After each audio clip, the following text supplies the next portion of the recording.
And peace, and thank you for the opportunity to be with you.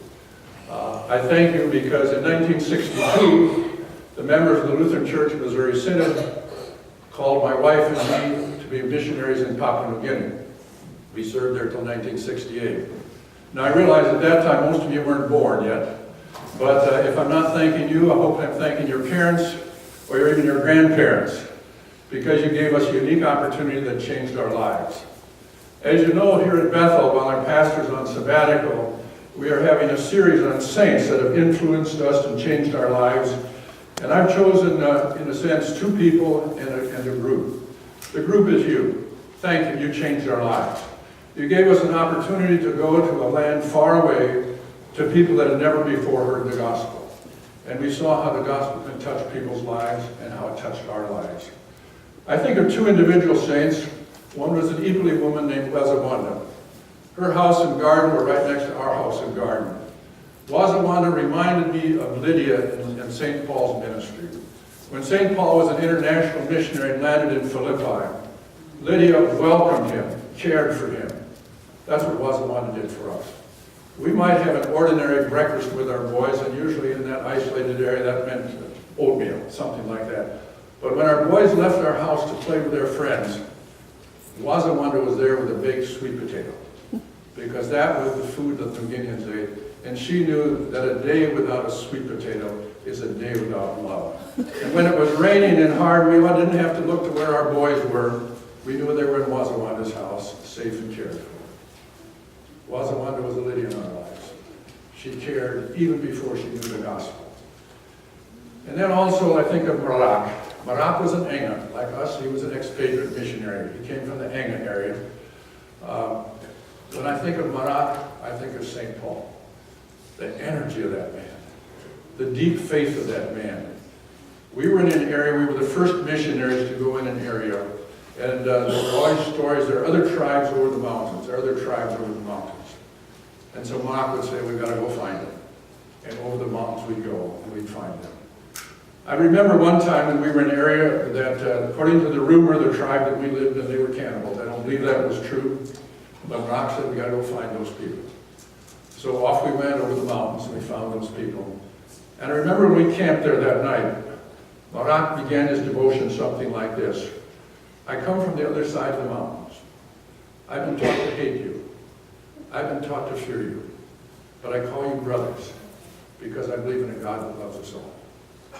That was a breakthrough for those people, because they thought enemies are enemies, and gods teach us to fight other people. Here's a God that enables a stranger to come and say we're brothers. And in tribal culture, being a brother, being a tribe, that's very important. Here's where you sent us. It was the United Nations Trust area. It's now the independent nation of Papua New Guinea. In 1962, it was United Nations territory administered by Australian government. And the Australian Army was in our area. They had a small military outpost and an airstrip several miles from the tribe we lived with. It was sad, because like my own government in the United States, there were segregation policies that supported white supremacy. And some of the Army officers actually believed that the white man was superior to the black man. They warned me that these people were savages. They had primitive tools. I don't really think so. This is a fine technology, a stone axe. They could chop down a tree faster with this than I could with a steel axe. This was their lifeline for their wood. They were a subsistence agricultural economy. And this was their military weapon. This is deadly. It can kill. But not as deadly as the bullets and the bombs and the hand grenades that my culture brought them. One of my problems as a missionary is I had the wrong color skin. They were afraid that I might be part of the Army tribe. And part of my tribe was to show that I'm not the Army tribe. I had to love the Army and support the Army and care that God loves those people too. But I had to show, the Army was afraid that I didn't carry a gun, and the people were afraid sometimes that I might carry a gun. I never had a gun. Going to those people, that's where we went, to that land, and we were deep in the mountains. Beautiful country.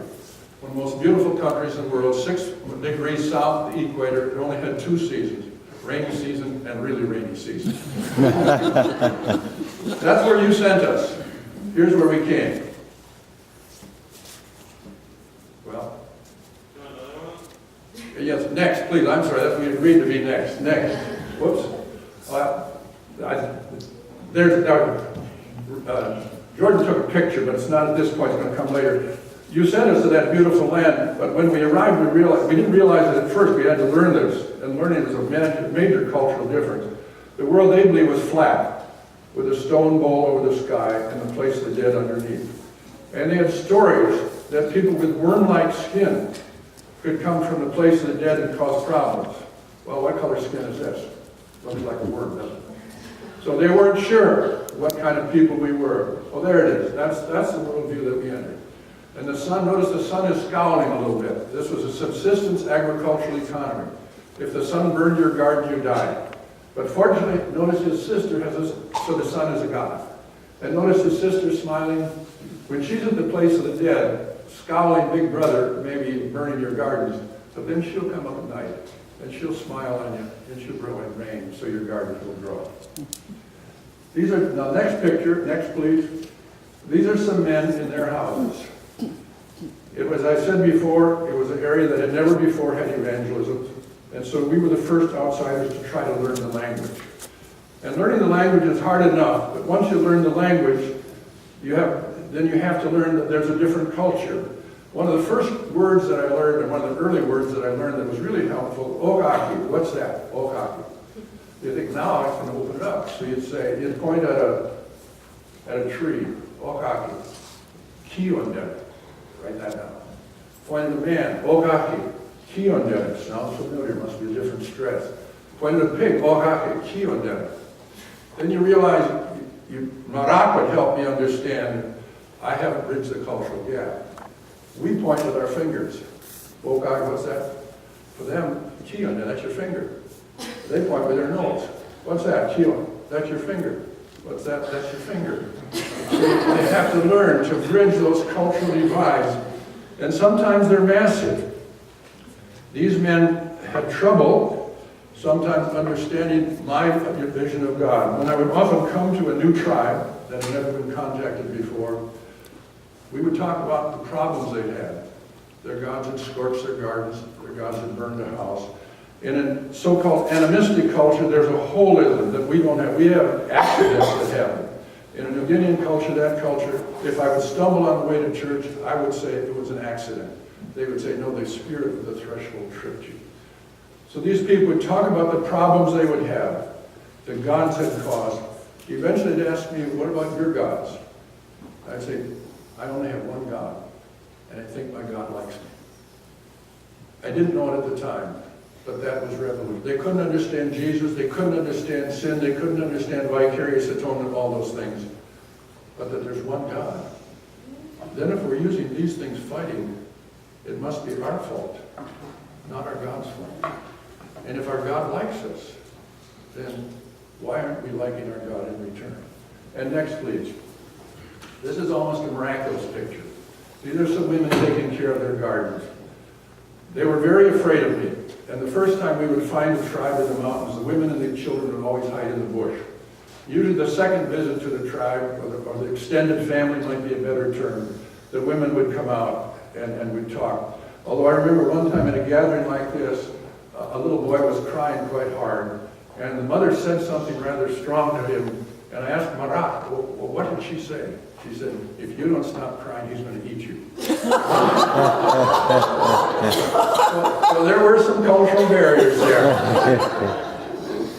On the other hand, these women had some real problems in their culture too. They were viewed as inferior. In our culture, they would be called witches sometimes. And so they had very difficulty with some of the men in the culture. And for us, of course, Christ, like the gospel lesson, Christ uses women as missionaries. Not only Marat, but also Wazaman. And so these women became some of the best missionaries. And I remember one time, we're talking with a woman, and Wazaman, to help me understand, a woman was saying, I'm an empty bamboo water container. Well, that's a metaphor we don't often use in our culture, but this is what they use for water carriers. It's a hollow bamboo with a hole. They would fill it with water and stuff it with leaves so the water wouldn't leak out. And she said, an empty bamboo water container. What she meant is, I don't believe in my old gods. I'm not afraid of the ancestral spirits anymore.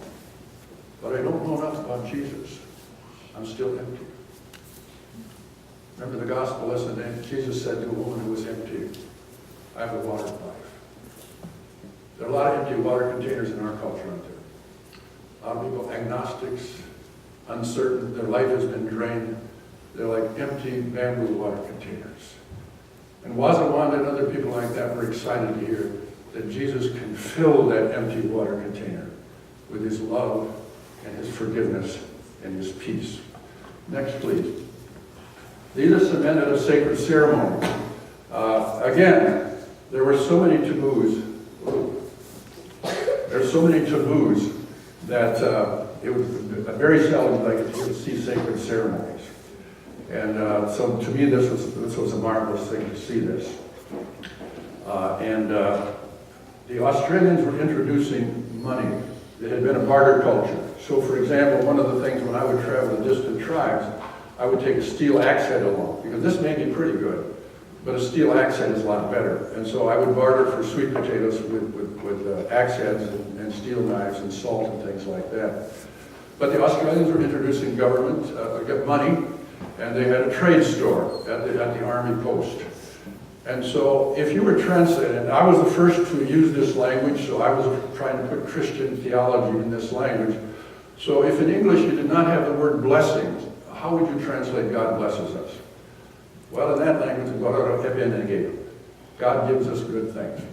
Okay, pretty good translation. Well, money's kind of a good thing, isn't it? So the people ask, where does God make money? And I said, well, God doesn't make money, the Australians make money. Their response, we're not going to share our divine secrets either. We're not going to share our secrets either. They assumed that I was hiding where God made money. So the mystery of religion was a great mystery for them. And I realize I've gone 10 minutes already, so Jordan just flagged me down. I could go for hours on this. So it was a life-changing experience due to people like Marak and Wazawanda and you. But let's run through these. This is our home. If you can see it right up in sort of the right-hand corner, the little thatched roof house with the wash hanging out. That's where we lived, in our church, in our clinic, and our school are there when we came there. Obviously, we improved on that. We built some other buildings, schools and things, but that's where we lived when we started. Next, please. This is our home. Notice this young kid there with the bandage on his head. You may not recognize him, but I'm that person. God works in strange ways. The bush house we lived in there was full of rats, and we had a little boy, as you can see, so we covered his basket with tar paper so the rats wouldn't jump in there accidentally. But I decided we needed a galvanized iron roof house, so we were building. Now, there were no roads or electricity in our area, so we didn't have any lumber, so I was using logs or sticks about 4 inches in diameter, 2x4s. And I was learning the language, so we were going to put a beam up on this new house I was building, and so I said, Menah, hold it, which I still think means hold it, but I must have had the wrong accent, because they dropped it on my head. Knocked me out. I can show you the scars yet. Flat on the ground, covered with blood. So I got up and walked down to where Lynn was. That's our home. She was there. And she can tell you the rest of the story, but when you're covered with blood, your wife, even if she's a nurse, is not a good person to sew you up. So I said, well, let's get one of the Guineas to sew me up. So I think maybe Barak even sewed me up. So we shaved part of my head, and you can see the bandage there. And it was just an accident. Didn't think anything about it. Months later, when the people trusted us more, they shared with me, that was an amazing thing, because we weren't sure with your big body and your white skin whether you were an angel or a devil or an ancestral spirit. But when we bled, we thought, you must be human. And when we sewed you up, we black-skinned people sewed you up, we knew you had to be human because we can't sew up spirits. That was a huge breakthrough. That Marak helped me to break that cultural divide. And every sermon I ever preached, I would say, I'm a human being just like you. I'm a human being just like you. Next, please. This is our church. You can see the church and the cross. And of course, for a number of years, there were no Christians there, and they weren't sure what that white thing meant, but that was the good news of it. That the good news that Wazawanda heard and helped us share with others as she cared for our little boys, and then we shared with the people there. Next, please. We also tried to bring a school. This is an Anga teacher with a school. Difficult challenge, because little girls were inferior. Little girls should only plant sweet potatoes in the gardens, but to say no little girls can come to school, that was a problem. I tried to tell them that there's change. And saints at Bethel, you know there's change. And God can be with change. They would say to me, little girls, they don't have to learn English, they don't have to learn outside things just to plant sweet potatoes. And I said, but your little girls are not always going to be planting sweet potatoes. They believed me on everything I said. I said, some days you're going to be teachers, men and women, some days you're going to be doctors and lawyers and nurses and things like that. You'll drive jeeps. In neighboring areas there were some roads. But one thing they said, only the white man will ever be able to fly an airplane. No black skin can ever fly an airplane. When I was back in 2012, I reminded them as we flew in on Air New Guinea with New Guinean pilots that prophecy of mine was correct too, because now New Guineans are also, because of the schools, flying airplanes. Next, please. And this is our clinic. Lynn is a nurse, and that was the clinic when we started. After a few years, we built a different one with a galvanized iron roof, thanks to the gifts that you, as members of Bethel, gave to us to support that. Next, please. This is a jump in time. This is when I was back in 2012. One of the difficult problems was to figure out how to enable these people to worship God. They had all kinds of sacred customs, basically killing pigs and giving the blood of the pigs to the spirits. But how to say thank you to a God instead of driving the gods away. Their sacrificial spirits their sacrifices were to drive the spirits away. I would say, no, we want God to come close to us. So first of all, I said, well, you got to teach us English, because your God understands English. So we need to worship in English. And so I think God understands equally too. I can talk to you in equally, I think God can talk to you in equally, so you can talk to God in equally.